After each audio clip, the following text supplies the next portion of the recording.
Good afternoon, Dutch Fork. Today is Friday, January 11th, and this is your Silver Screen Report.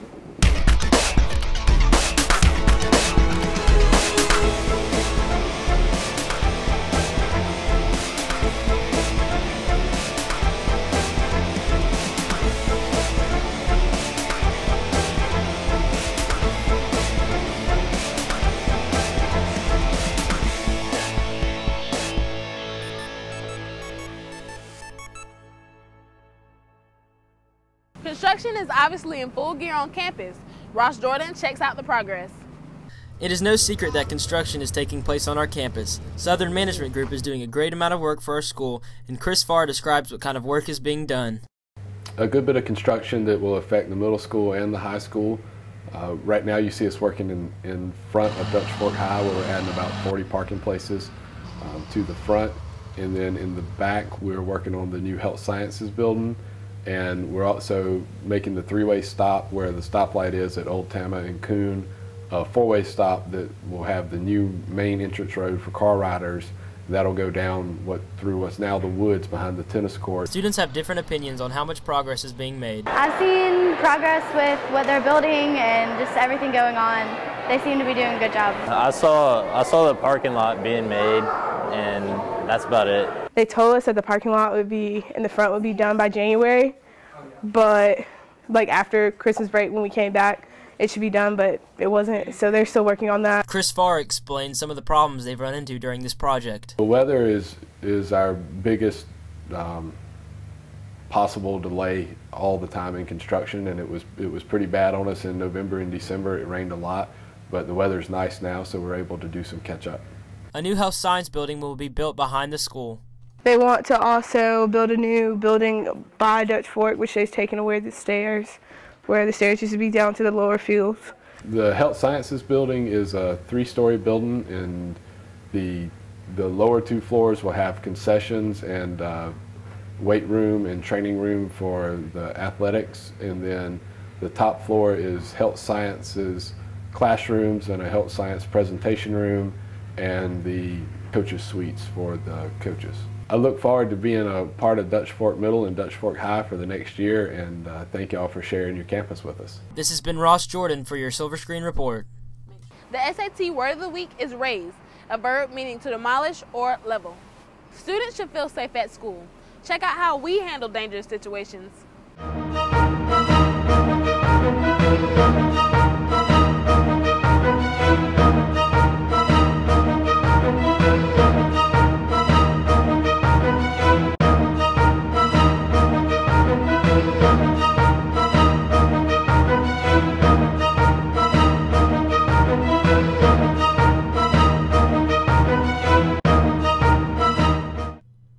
If you ever see a suspicious person, be sure to go to your teacher and notify them, or find the nearest administrator. Never under any circumstances should you approach them or allow them access to the building. Be sure to close all doors behind you when you leave, and never leave a door open from the outside to the inside of the building. New Year's resolutions are a way to achieve goals and assure a good year. Ariana Mount sets the goals. New Year is a fresh start for everyone. Students share their New Year's resolutions. Yeah, definitely to work out more, go to the gym more often, and study a little bit harder, make better grades on my tests. My New Year's resolution was to stay in the gym constantly at least 3 times a week. To get to school on time, because I'm always late. Okay. The resolution this year is to be more organized. Study harder and do all my homework. New Year's resolutions help set a standard for the upcoming year.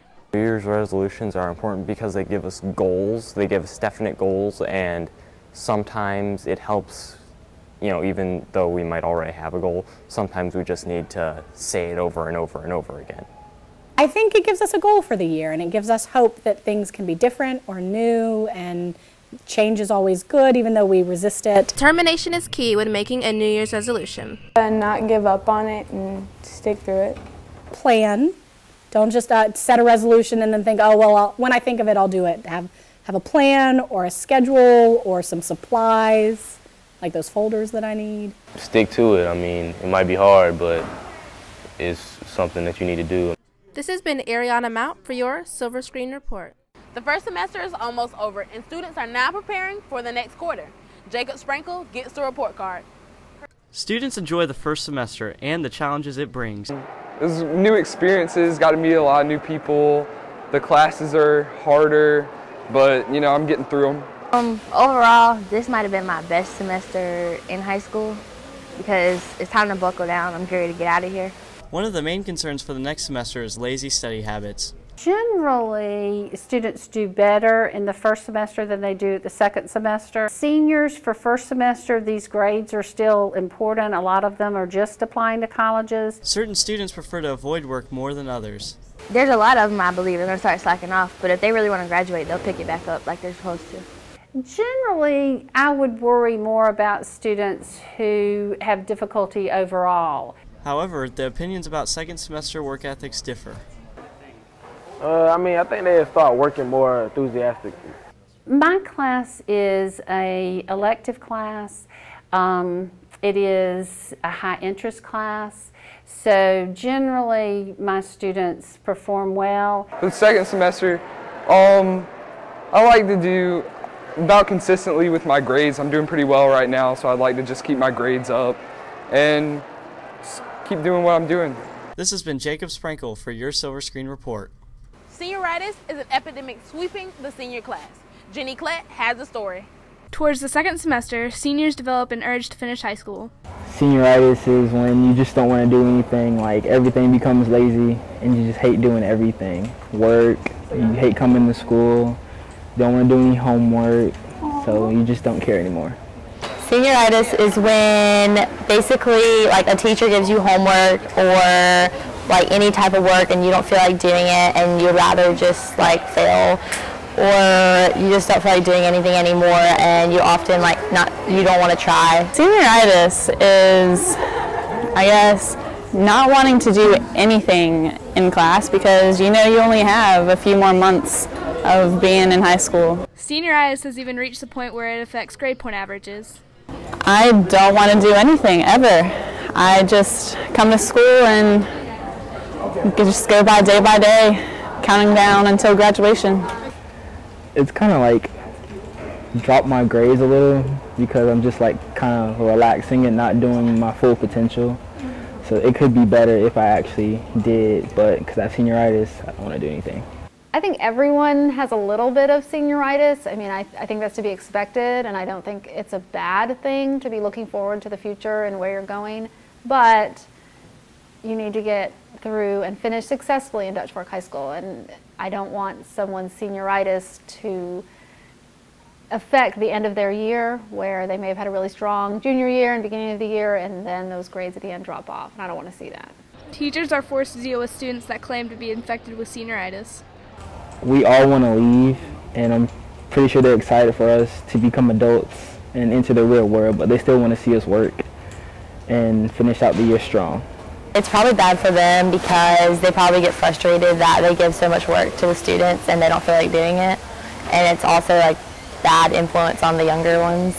Teachers and students have their own way of dealing with senioritis. I think knowing what you want to do, both at Dutch Fork and afterwards, is going to help you curb your senioritis. If you're pretty serious about a college, about a particular career, then you're going to have less senioritis because you're going to understand what's important for you to do here to get you to that place. This has been Jenny Klett for your Silver Screen Report. We don't have senioritis. With registration in full swing, students have the option to register for new classes at the Kate Center. Logan Ellis checks it out. There are more class options offered to students now because of the new Kate Center that opened in August. Most of the classes, all of the classes really, are double blocked. So you do need to have 2 periods that you can count on to go to the Kate Center. And everything else that you would take here would be your core classes, your English, history, math, and science, foreign language, and then your K classes would be your electives. Kate Center classes vary in structure from classes offered at Dutch Fork. Classes here are designed to provide students, in addition to theoretical aspects, they're really designed to give students the opportunity to do hands-on investigations and to actually do what you would be doing if you were employed.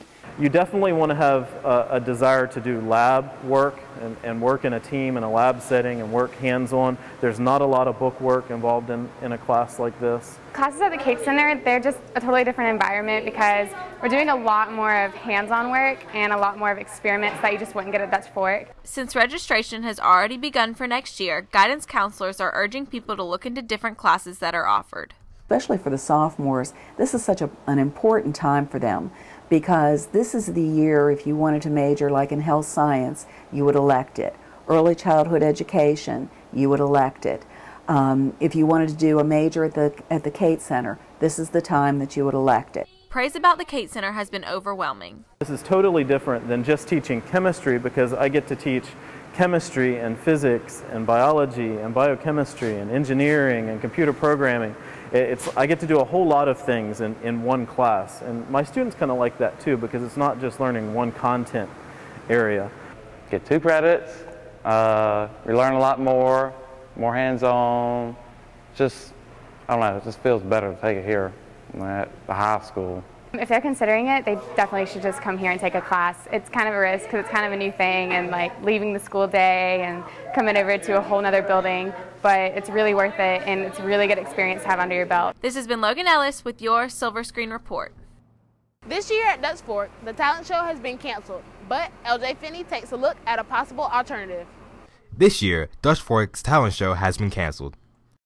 I highly encourage people to sign up. I mean, if you play a musical instrument, if you sing, if you rap, if you dance, if you tell comedy, read poetry, have short stories, if you have an essay you wrote for class you're particularly proud of, doesn't matter. Come share with everybody. Get your voice out there.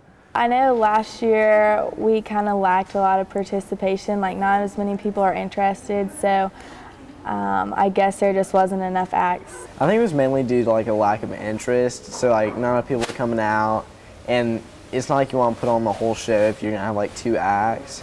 I mean, it's really unfortunate because, you know, I always think it's fun to see the talent here at Dutch Fork.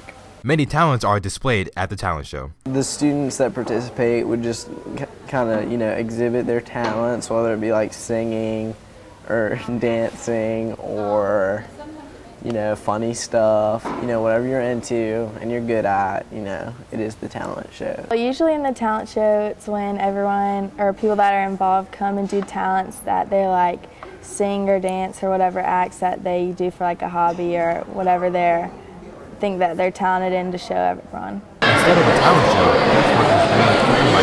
show, Open Mic Night is a program that is traditionally sponsored by the Literary Magazine that we use to allow students to have a creative outlet for performance, whether it be through music, dance, writing, anything. Kids can come and share their talents with the rest of the school. But due to the lack of interest, it may be canceled. I would guess either the student body this year is spectacularly shy or just has a dearth of talent they're not ready to share. But people don't seem to be wanting to perform. It is highly suggested that more students sign up to show their talents. I know there's a lot of talented people out there, so if people just kind of man up and be like, yeah, I think I'm going to do the talent show this year, then we could have a talent show and it'd probably be pretty fun. And, you know, if everyone got like enthusiasm about it and everyone wanted to participate, I think it would probably happen. I think if you have like a hobby or something that you are extra talented in, that you should come out and show it to people, that like if you don't usually like perform in front of people, that you could come and be a part of the talent show. I'm really wanting to get Open Mic Night going again. I don't know if there's students out there who are interested in participating that just don't know about it, but if there are, please come talk to me, because I'm shocked that there's not students who are just thirsting to show their talents to everybody else, and we want to help you do that. This has been LJ Finney for your Silver Screen Report. The Drama 5 production of The Man Who Came to Dinner is debuting next Friday. Jamie Mason takes the stage. Paid me by behaving like a fishwife.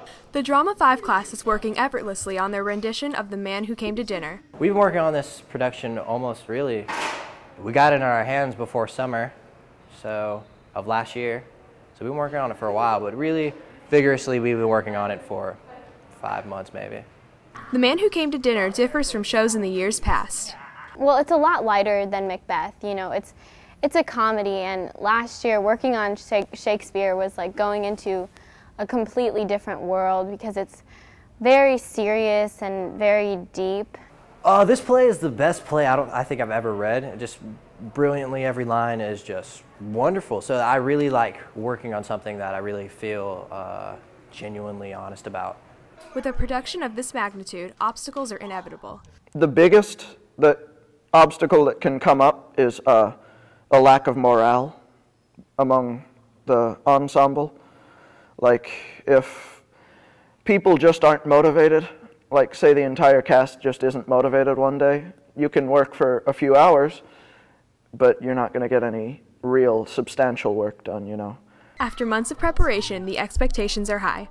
My main hope for the outcome of this play is that we really just sort of get our comic timing like that, and you know, we're topping lines, and we've just got really good chemistry between the characters, and that it's believable and that people laugh. We don't always have like the best turnout in the audience, but Dutch Fork really does have a great drama department, and Dr. Seal works so hard to put on amazing shows, and I think, you know, she deserves credit where credit is due, and if you like plays or you like the arts, you should definitely come see it. It's worth $7. This has been Jamie Mason for your Silver Screen Report. The Mayans predicted the world would end December 21st, but the prophecy wasn't true. Brandy Williams survives. Random minute. It's actually a really nice day outside. I'm surprised the world didn't end. People are foolish. They'll believe anything. You're right. We're coming for you!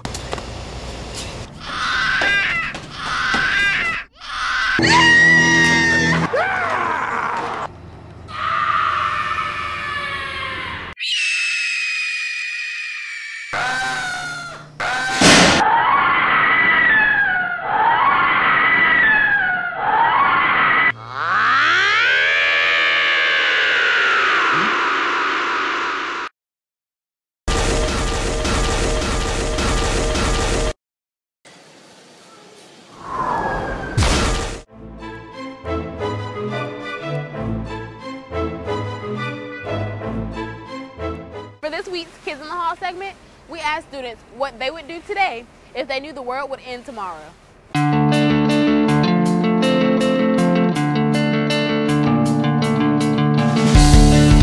I would probably go to the beach and I'll probably spend all my money. Then like I become a celebrity, make a movie, drop my own album, have all the fans in the world, and like be a baller, because that's what I do, you know, so yeah, that's what I would do. Probably rob a bank because like I get money real quick. That's the quickest way to get money apparently now. And I would like go shopping and like spend it on food.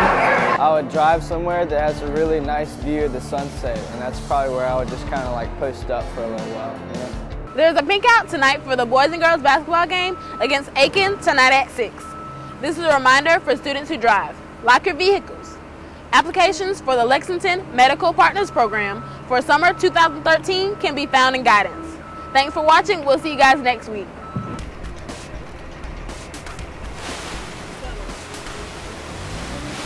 Want to see a magic trick? I can turn myself into Rachel McAfee. Ta-da! That is loud. It is loud. All right. Maybe not. Maybe. Hey, hey. With red. Hold on. I'm sorry. It was a fly. All right. Good grief. We're gonna get this done. You got this.